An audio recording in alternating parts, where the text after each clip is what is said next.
Hevseroka Partiya Demokratik a gelan HDP Pervin Buldan, hevserokên Kecedê û partiyên Kurdistanê ku bi HDP ra di nava hevpeymaniyê de ne, vê carê ji bo Newrozê derketin pêşiya çepemeniyê. Em her der Nevroz, her dem azadî bi vê şiarê em Nevrozê darbixînin. Hemû partiyan bi hev re biryar da ku îsal Newroz li 43 navendan bê pîroz kirin. Lê ji ber erdheja ku 10 bajaran dabû berxwe, pîrozbahiyên îsal dê bêdefûzirne û bêgovend bêldarxistin. Hemû stran dê bi avazên şînê û zêmaran be. Em bi êş û bi şîn Newroza 2023 pêşwazî dikin. Em ê di Newroza îsal da bi zimar û levjeyan hemû qurbaniyan bîr bînin. Kerbû kîna me zêde ye. Êşa me giran e. Bernameya pîrozbahiyên Newrozê ji xeynê Amed û navçeya Şemzînan ya Colemêrgê hê zelal nebûne.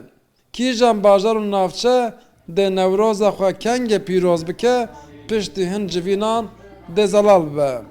Lê Newroza îsal dê ji ber hilbijartina çardeyê Gulanê bi germahiya hilbijartinê pêk bê.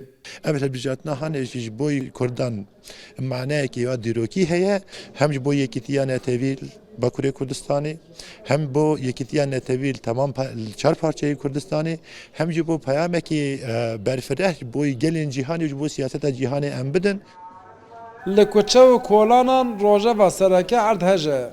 Lê daxwaza beşdariya pîrozbahiyên Newrozê jî li pêş e. Tevî geda em derin, em ji bo rûnê dikin, em seyr dikin. Em dirin Newrozê û em ê îsazî herin bê qeza û bê belem zarokê xwe jî bidin dixwa û em ê herin.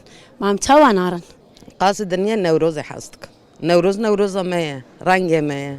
Em hazır e. Amecî hazır e.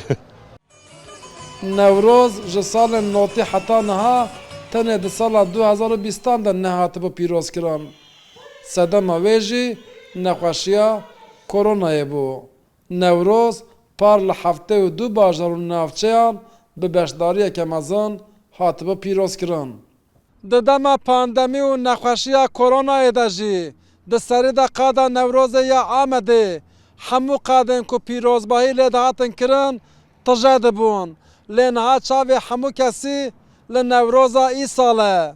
Ka piştî erdheja ku bi dehan hezar kesan canê xwe ji dest da wê qadên Newrozê tije bibin, an na. Maşallah dekek, Rûdaw, Amed.